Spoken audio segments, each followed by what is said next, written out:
যুক্ত হচ্ছেন কাজী মাহফুজ। মাহফুজ, চট্টগ্রামে মনোনয়ন যাচাই বাছাইয়ের সবশেষ কি তথ্য আছে আপনার কাছে জানাবেন?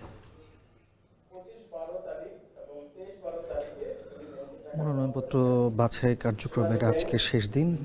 এই শেষ দিনে চট্টগ্রামে মূলত 7টি সংসদীয় আসনের মনোনয়নপত্র যাচাই বাছাই করা হচ্ছে। এর মধ্যে আপনি যেমনটি বলছিলেন যে চট্টগ্রাম 9 কোতোয়ালি যে সংসদীয় আসন রয়েছে, এই সংসদীয় আসনে জামায়াত মনোনীত প্রার্থী ডাক্তার এ.কে.এম ফজলুল হক তার মনোনয়ন বাতিল করা হয়েছে। মূলত দ্বৈত নাগরিকত্বের কারণে তার মনোনয়নপত্র বাতিল করেছেন রিটার্নিং কর্মকর্তা। তবে তিনি জানিয়েছেন যে যেহেতু দলের মনোনয়ন ফর্ম পেতে তার দেরি হয়েছে, একই সাথে বড়দিনের ছুটি ছিল, সব মিলিয়ে এম্বাসি ফেস করতে তাকে বেশ বেগ পেতে হয়েছে। সেজন্য তিনি যথাযথ কাগজপত্র দাখিল করতে পারেন। তবে তিনি আশা প্রকাশ করেছেন যে দ্রুত সময়ের মধ্যে তিনি আপিল করে তার মনোনয়নপত্র ফিরে পাবেন এমনটি আশা ব্যক্ত করেছেন। পাশাপাশি চট্টগ্রাম কোতোয়ালি যে আসন রয়েছে, এখানে আরও 3 জনের মনোনয়নপত্র বাতিল করা হয়েছে। এছাড়া আমরা দেখেছি চট্টগ্রাম 13 যে সংসদীয় আসন আনোয়ারা কর্ণফুলী, সেখানেও কিন্তু 2 জনের মনোনয়নপত্র বাতিল করেছে রিটার্নিং কর্মকর্তা।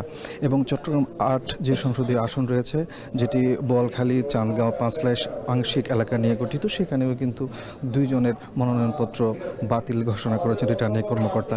আপনাকে বলে রাখি যে আজকে যে চট্টগ্রামের 7টি সংসদীয় আসনের মনোনয়নপত্র যাচাই বাছাই কার্যক্রম চলছে, সেখানে কিন্তু বিভিন্ন বিষয়গুলো খতিয়ে দেখা হচ্ছে। বিশেষ করে আমরা দেখতে পাচ্ছি ঋণ খেলাপি কিনা আর্থিক প্রতিষ্ঠানগুলোতে ব্যাংক বিমা, একই সাথে সেবাধর্মী যে সকল প্রতিষ্ঠানগুলো রয়েছে, বিশেষ করে চট্টগ্রাম ওয়াসা, গ্যাস, বিদ্যুৎ, টিএনটি, এই সকল জায়গাতে কোনো ধরনের বকেয়া রয়েছে কিনা সে বিষয়গুলো আসলে খতিয়ে দেখা হচ্ছে।